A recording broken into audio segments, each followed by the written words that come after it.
What's up, everyone? Welcome to Mongol, sponsored by Roughneck Scarves. I'm Mike. With me is Kev, Josh, and Riverhounds star Alex Dixon. There's been a ton of news about the team recently, and we're going to break it all down. But first, Alex, thanks for joining us, man. How's it going?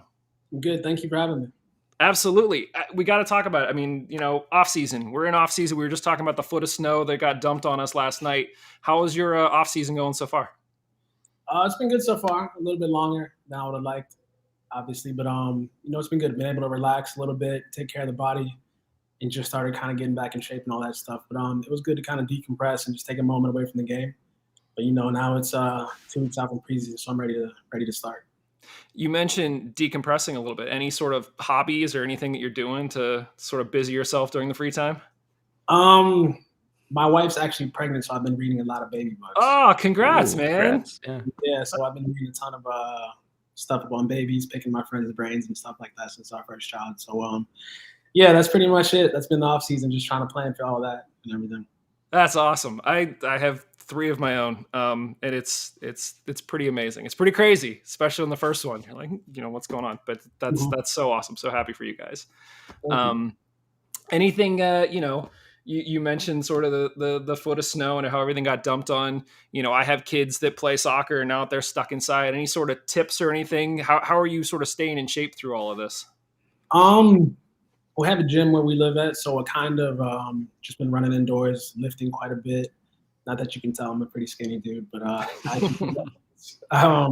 yeah, that's pretty much it. I mean, the field I usually go train at is kind of snowed in now, so I probably won't be able to get any ball work done between now and then. But yeah, it's just working out, trying to keep that fitness level at a decent little base. So whenever we get started, Bob's not on me too much with everything. But yeah, that's pretty much it. Just trying to run, lift, all that stuff, get a nice little base, and then be ready to go whenever we start in 2 weeks.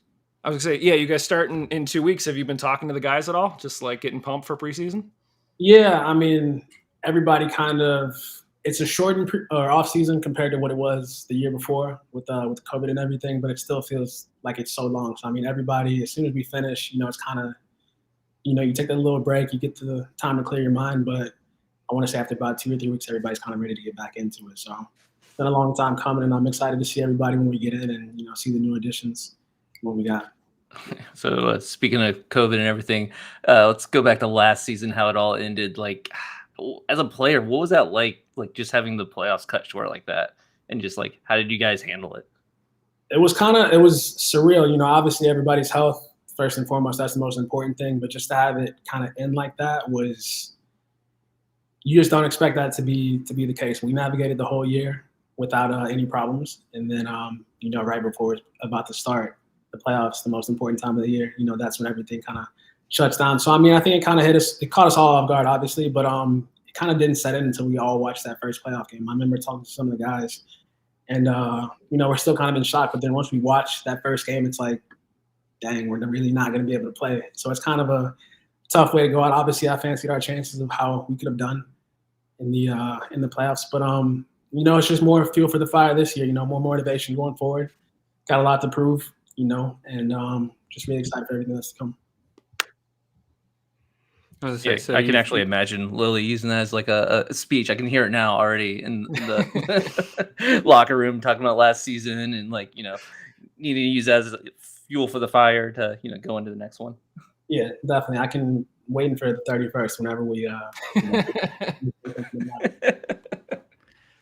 So you've played with Coach Lilly now on 2 different occasions on 2 different teams. What's that been like, and what do you think about him as coach?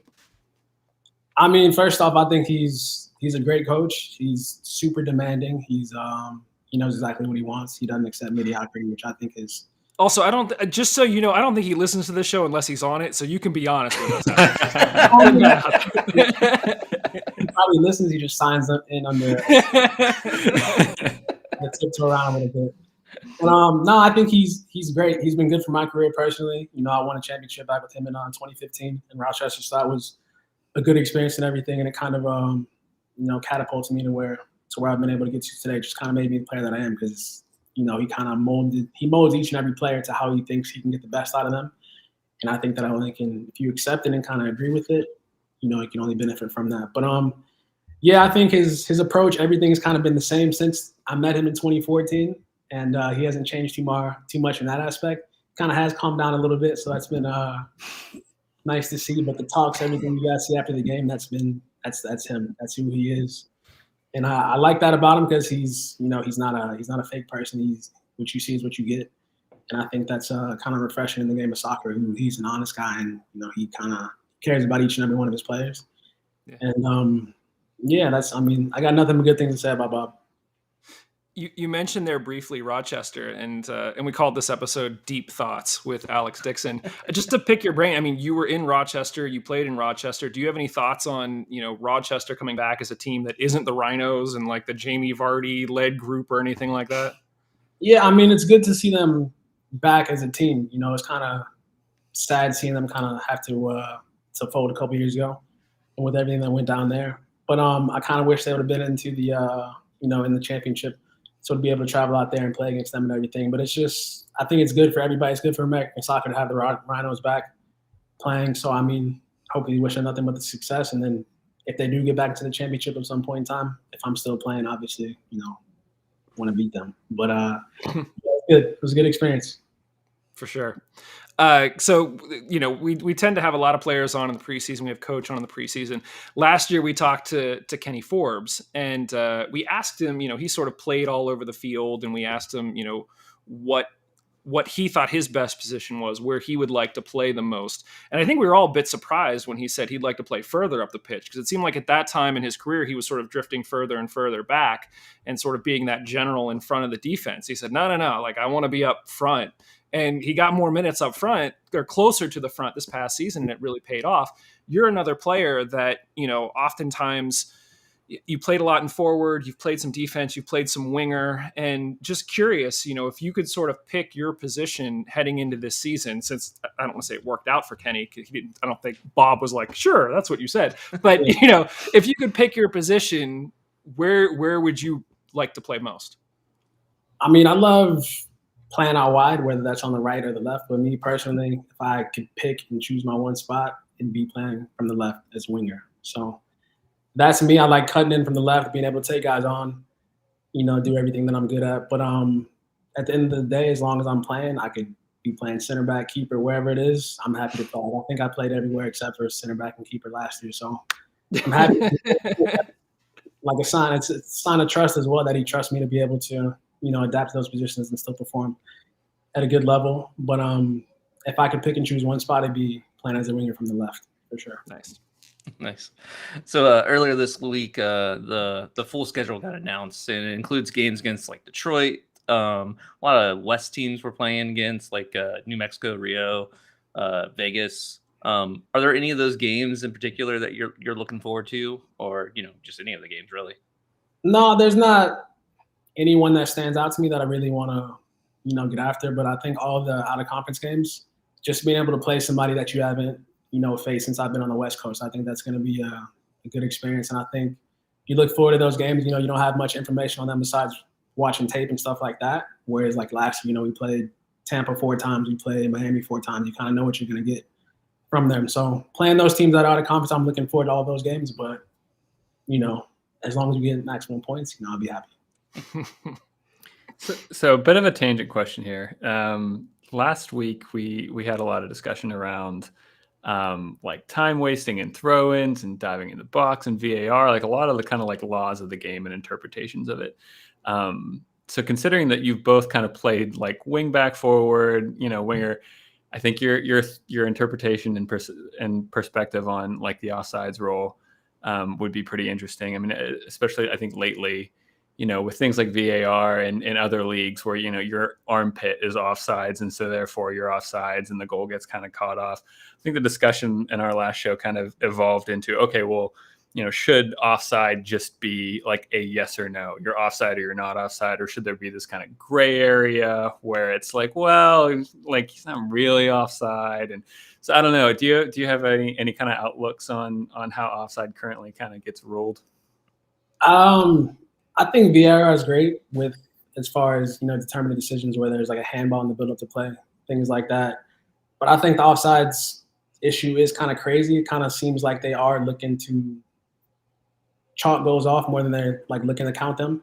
And I like how you said, I think an armpit is something that's crazy. Who's going to score with the armpit? Yeah. Any point in time of that. So I think they need to be able to interpret it to an extent. So I mean, if it's close, I kind of feel like that should go into the forward's favor.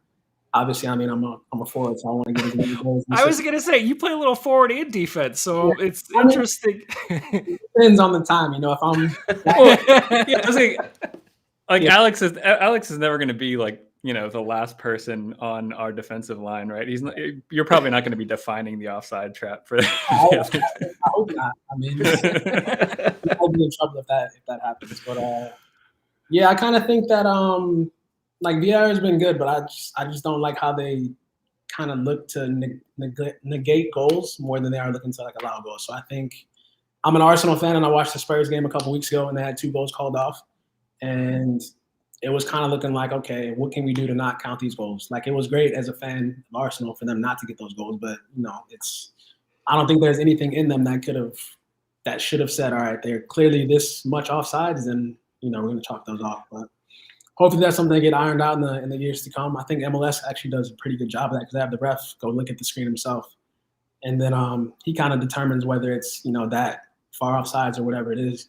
And I kind of think that might be something they can adopt too. But it's technology. It's going to take some time to get used to. There's growing pains with it. But yeah, I'd like to see it in USL. I actually had a game against San Antonio when I was in Oklahoma City, and they kind of had us as the guinea pigs for VAR, and they called back a penalty. We ended up missing the penalty. But it was crazy to be in that situation where we're kind of all just waiting on the field and waiting to see what the outcome's going to be, and then it ends up being a penalty for us. But yeah, hopefully that's something that's implemented in USL at some point in time. But yeah, like I said, there's going to be kinks down the road and stuff they need to figure out. But maybe like a surprise kind of off-scripted follow-up question. We're talking about offsides.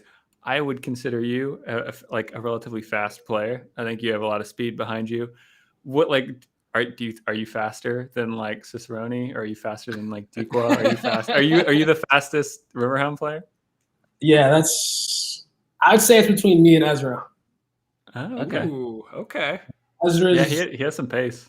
He's very, very quick. He's like deceiving that low center of gravity. He's super strong. But it'd be between us two. I don't think anybody else is kind of coming close in that aspect. So. I would have said the same. Yeah. All right, he knows though. So you've been around American professional soccer for a while now. In the past few years, the players have been given much more of a voice with the formation of the USLPA and the Black Player Alliance. How important is that representation from your standpoint for the growth of soccer in America? I think it's great. I think that the more Black voices are heard in any ethnicity that's a minority in this country, I think the better it'll be for the sport because we all need some form of representation. You can look across any locker room. There's not just one specific ethnicity that's there. It's all kinds of people throughout the world and everything. So I think, from my perspective, having the Black Players Union and everything has been great. They've been doing great work and shedding light on some of the issues that we've been facing in years past. So yeah, I think from my perspective, it would have been nice growing up to have sort of more representation in a way, to have like Black coaches, things like that. Growing up from youth soccer, I don't think I had a coach of my color until I was in Hartford in 2019 with Roddy Jaidi, So that's 25, 26 years of playing soccer, and I didn't have a Black coach at that amount of time. So it's good to see that guys are getting involved with that kind of stuff and bringing awareness, and hopefully we continue to enact positive change and just shed light on the important issues and bring change. Do you think, sort of life after soccer you talked about, not that I'm saying that you're going to retire anytime soon. I don't think you should retire anytime please soon. don't. Yeah. But I'm talking, you just mentioned you had a kid. Do you see, in the future, would you be interested in coaching or something like that? Yeah, I mean, I've definitely thought about it. I've had those discussions. It's something I think that I have a lot to offer just from my experience and what I've been through, all the different situations. I think I have a lot to give back. So it's something that I will definitely be interested in. It's just a matter of, starting it off and getting a team here or there, whether it's a youth team or ideally coaching in a professional environment. But, there's a lot of stuff that goes in between now and then. And, yeah, I think something I'd be interested in too. I hope to play for at least, 2 or 3 more years, but we'll see how it goes, and whenever I have to cross that bridge, I'll cross that bridge. Yeah. So preseason is just around the corner. Do you set any goals for yourself personally or for the team that you kind of try to set for 2022?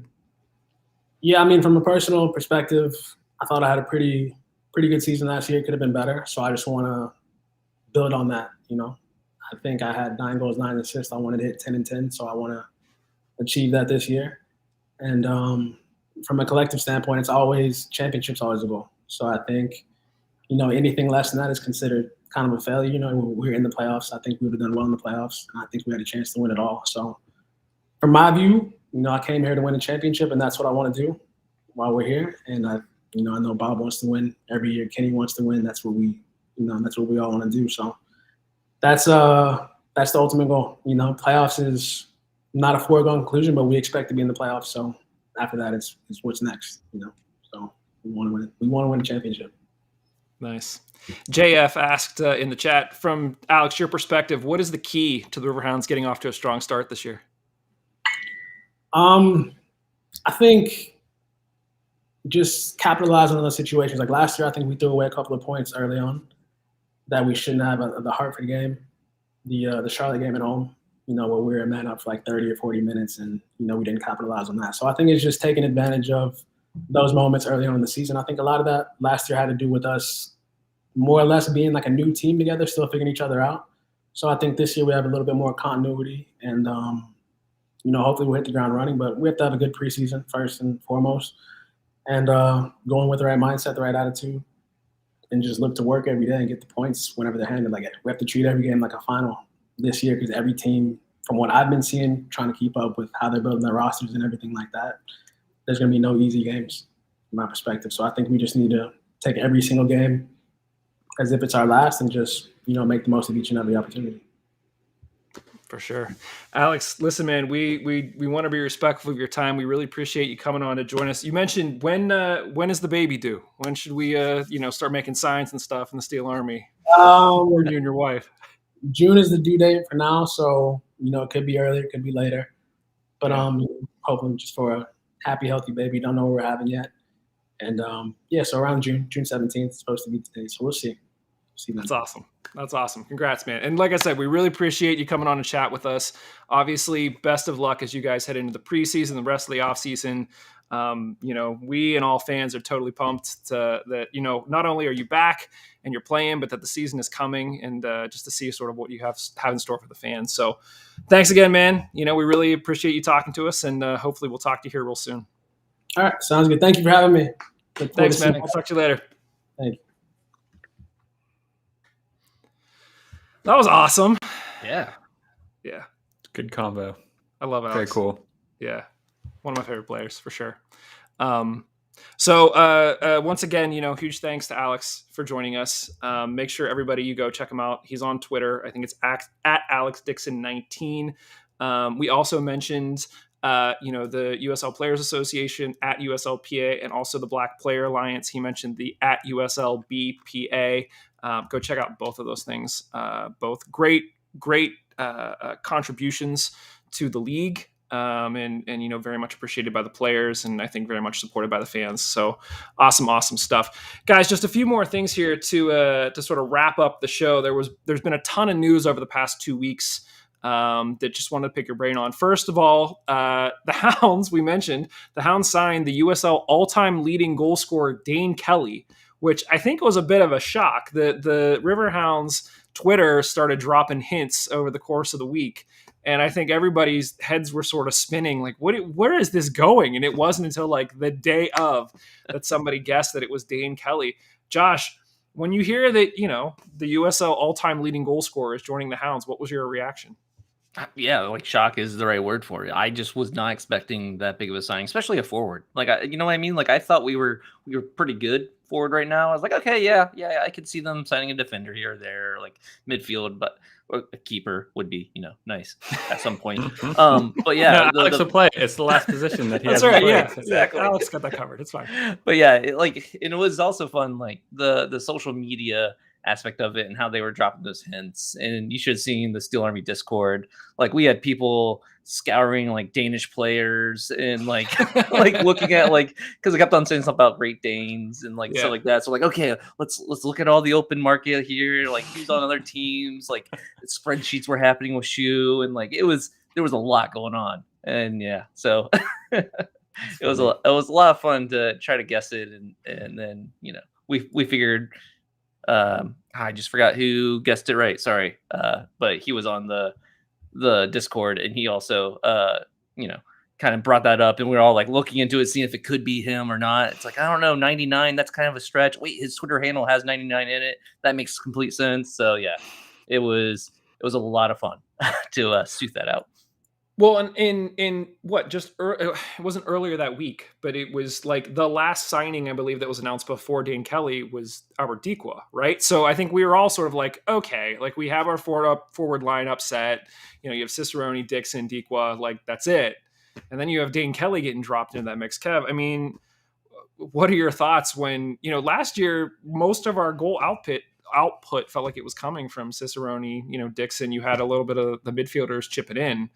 Now you add, what our buddy John at USL Tactics, I think he said was, basically the oh shit moment for everyone else in the East that the Hounds got Dane Kelly. What are your thoughts on adding, a goal scorer on top of that?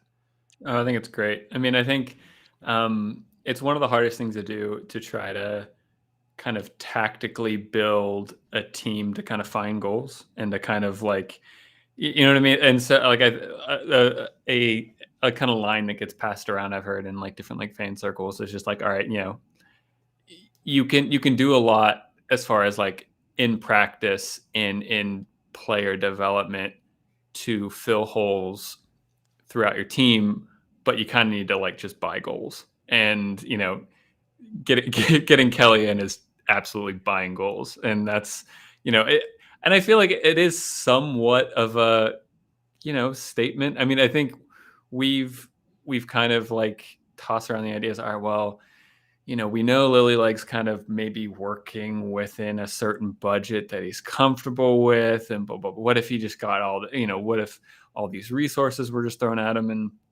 I mean, to me, this is one of the better things we could have done all season. He's guaranteed.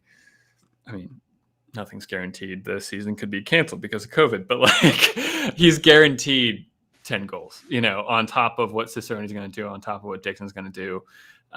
So I think, it's great. And yeah, it gives us a bit more depth. It gives us optionality in how we kind of line up.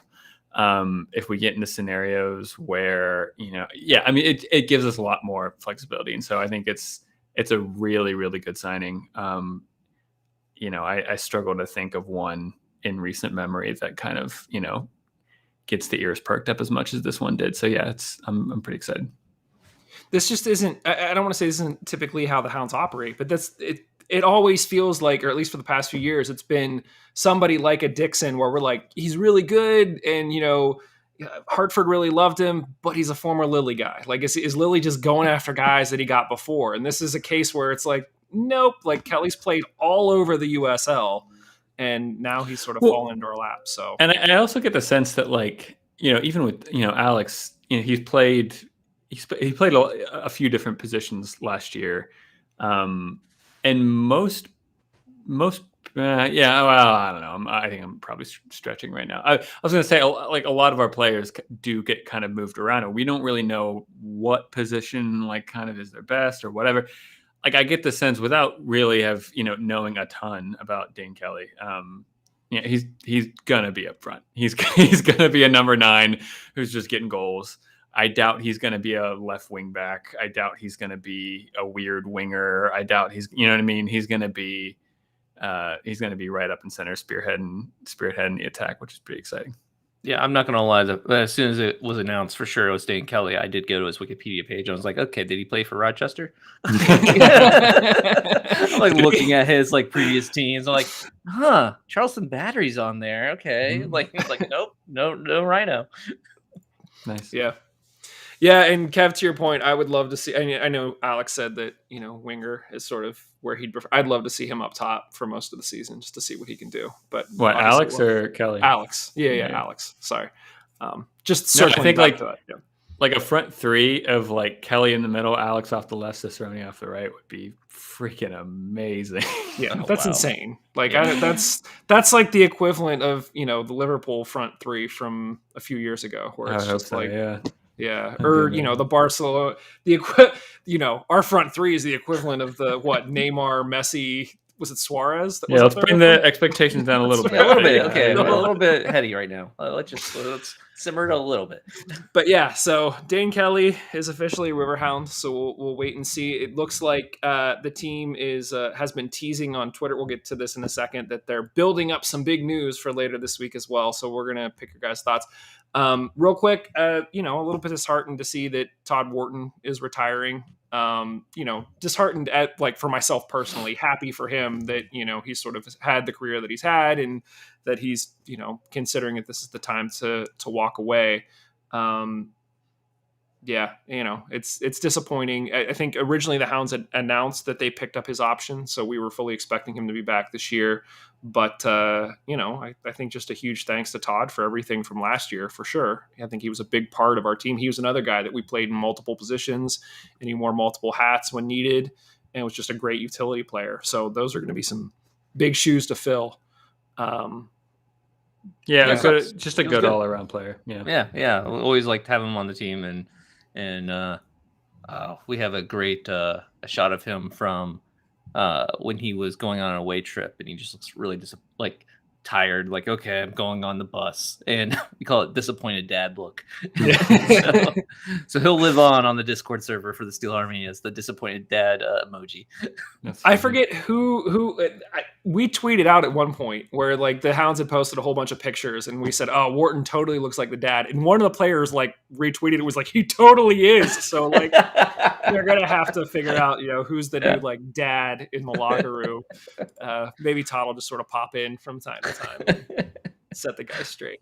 But yeah, so sad to see Todd go. The other big news, we talked about it a little bit with Alex, that the full schedule has been announced. Josh, immediate takeaway. What were you excited to see in the schedule? It looks like a normal schedule. It's a full-on schedule. It's not like this weird, we're separated into 4 different divisions and playing the same team 4 times, and you actually play some West teams, which is amazing, because it's been so weird to not play any teams in the West, and it really felt like a situation where you're like, okay, there's 2 different leagues. There's the East League and the West League. They're not connected at all, and you can't have any connection. And the only time you play each other is at the very end, the one game. So it's nice. I really like it, and the new additions. I mean, Detroit, that's freaking huge. We've talked about it some before, but Detroit is gonna be so cool to see in this league, and I'm excited for it. And just the shenanigans and all that kind of stuff, and the away trip, we're already trying to figure out plans to how to do an away trip there. They're early in the season, so it's going to be a little bit rough because they're so soon. But yeah, just getting that ball rolling. Yeah, I'm same as you. Seeing a bunch of the Eastern teams coming back, just sort of scanning through it, I was like, oh, Louisville's coming to Highmark again. Right? That's always a good, the fans from Louisville are always great to have come to Highmark. Indy is coming back to Highmark, and we'll be going back to Indy. I feel like we haven't played them in a few seasons, and so the team that we all love to hate is going to be there. It'll be interesting to see how we balance having Tampa and Indy and Miami all sort of, we play each of them twice, so that's 6 games right there of teams that we really love to hate. So yeah, Kev, any thoughts on the schedule as you sort of scan it? No, I mean, honestly, no. No thoughts. I think, yeah, I'm really looking forward. Detroit, I've bought into the hype around Detroit, around just the intrigue and the interest in the culture around Detroit. So I'm pretty interested to see what they have to offer, especially them being relatively close to us. And yeah, really happy about Louisville too. I mean, so yeah, for the past 3 or 4 years. I mean, we've all seen Louisville as like, the summit of the mountain that we're trying to climb. If we can dethrone them in a lot of ways, then, we have a good chance of winning everything. So, both of those teams I think will be really fun. Yeah. And I also know that there was a lot made about basically the last 4 games of the Hounds season are all going to be against Western teams, which is a bit of a drag, especially if we're going to be battling for points. That I haven't actually seen how they're going to do points. I'm assuming all games are even, but maybe it's the case where, Josh, you're nodding. I don't know if that's fact or you're just agreeing with my hopes, but maybe there's no reason why it wouldn't be. I can't imagine them being like, well, it's a Western team, so therefore the points mean different. I don't think it's don't count towards. Yeah. No, that totally makes sense. Yeah. So if that's the case, to have our last 4 games against Western teams is kind of tough. But the good news is 3 out of those 4 are going to be at Highmark. So it's not like we're worried about bouncing back and forth to the West Coast over those last 4 weeks, heading towards the playoffs, hopefully. So that's a good sign. But just a lot of really exciting stuff coming out. I think I'm with you guys. Seeing more than 4 teams on the schedule, just like in rotation, is fantastic. So hopefully we can, hold tight to that, and the season goes off with a bang. So it'll be great. The last bit I sort of mentioned here a second ago, the Hounds are teasing some more big news this week, saying that they're building up. The official in quotes was building up some big news this week. So it sounds like it's construction related. Any guys? Josh are giving us a nod. Like, of course it is. I mean, all the tweets and everything. It's going to be the Montour Health facility. Like, it's going to be the whole announcement that's opened up, like the grand opening or something like that. Like, I can imagine it being anything else just from the way they're talking. Unless there's going to be some construction at the stadium, which it's a little late in the season for that. Like, I think that should have already been happening if that's what was going to happen. And I don't even know what they would do. Like, the stadium's fine. Like, there's no reason. I think it sounds like there's a lot of buzz of people wanting a bathroom underneath the Paul Child stand. Okay, yes, a bathroom near the Steel Army section would be really nice. But I'm just saying, I doubt that's what it is. It's probably going to be the Montour facility is opening up. Yeah. And I appreciate those of you who left comments while Alex was here telling us to ask Alex if he supports a bathroom under the Paul Child section. We weren't about to ask him that, but we appreciate you asking us to ask him that. So yeah, we'll see what actually happens here.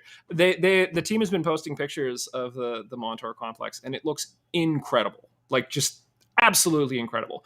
And so it'll be interesting to see, not only if they start showing pictures of the team training there, but the spots where people can watch trainings and things like that. If that eventually becomes something where you could potentially just like roll up and like watch the team train, like that would be incredible. So yeah, I tend to agree with you. I think it's going to be the Montour thing, but who knows? I mean, Kev, do you have any sort of thoughts about what they could be building? No, I mean, it has to be that, right? Yeah. I mean, and I think that's been one of the biggest. I mean, it's hard to top news around the signing of Kelly, but I don't know. I really think that like this could be huge for the club. Whether it's just increasing the overall kind of like status of the club throughout the entire league from a player perspective, increasing the opportunity of having, youth-based tournaments set up here and having more soccer around Pittsburgh. And it looks really nice. It looks really cool. So yeah, no, I think I'm very excited to see pictures and videos of it. And like, even outside of that, just like think about what this does, because the team can practice there now. So they don't need to be at the stadium practicing. What that means, they open up Highmark Stadium for other things, like as a money-making, thing. Like you could have concerts there and not have to worry about the team not having a place to practice. Like you can have more other sports there, like during the week or whatever. Like it's gonna make it so they can have another revenue stream, and plus events at the facility as well. So like that's 2 things going on there. So it's definitely going to open up a lot. And I'm hopeful that we start hearing like announcements for the stadium, like things happening there now. Outside of just like them using it as a practice facility. Yeah. I think this facility is going to have repercussions for this team, decades from now, where when it gets,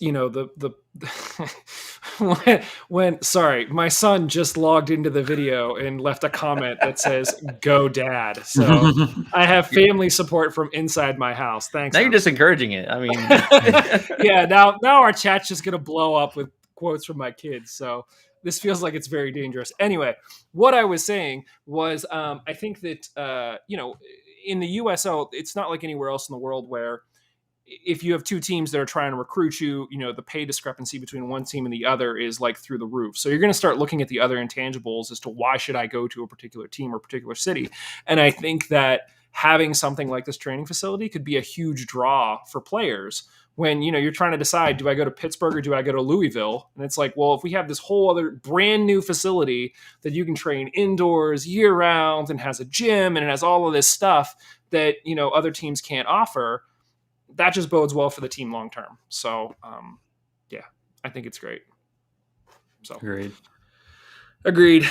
All right, guys. I guess anything else for this one? I'm sure there's going to be more news that comes. I think at least for now, we'll probably still go another 2 weeks between shows, but we're getting to that point in the season where we basically have 2 weeks and the preseason kicks off. So we're going to start talking to players and coaches and maybe some front office folks. So anybody, if you're listening or watching, if you have thoughts on who you'd like us to talk to next, let us know, because the team has been great about sort of anybody we ask for, they sort of make available. And so if you've got questions, we're happy to ask them. And we love talking to these guys. I'm sure we're going to talk to Lily at some point. We can't escape it. Not that we would want to escape it, but that's coming for sure. So yeah, let us know what you think. Let us know who you want to talk to, and we're going to try to make it happen. Otherwise, again, a huge thanks to Alex Dixon for joining us this week. Like I mentioned, go follow him on Twitter at AlexDixon19. Tell him congrats on the baby news for sure. Steel Army signs June 17th. Get them ready. And you can, as I mentioned, you can also learn about the USL Player Association at USLPA on Twitter and the Black Player Alliance at USLBPA. Otherwise, head over to mongols.com, click on the show to become a Patreon follower. Weekly reminder, Black Lives Matter, obviously. And let's get into the sponsors. Thanks to our sponsor, Roughneck Scarves, official scarf supplier to MLS, USL, and US Soccer. Get custom scarves for your group or team at roughneckscarves.com. Tired of the same old cookie cutter templates and I haven't done this in a while. From Nike and Adidas, looking for your unique, completely custom kit for your youth club, Sunday league squad, adult, or even pro team. Icarus FC can help you create the kit of your dreams at an affordable price. Let them help you design your new custom kit today at IcarusFC.com. Looking for more great USL news? Head over to bgn.fm, where we now have over 100 fans that are writing and podcasting about the beautiful game. Lots of great features that went up on the site this week. Go check them out at bgn.fm. Otherwise, thanks everybody. We will talk to you very, very soon. Cheers. Later.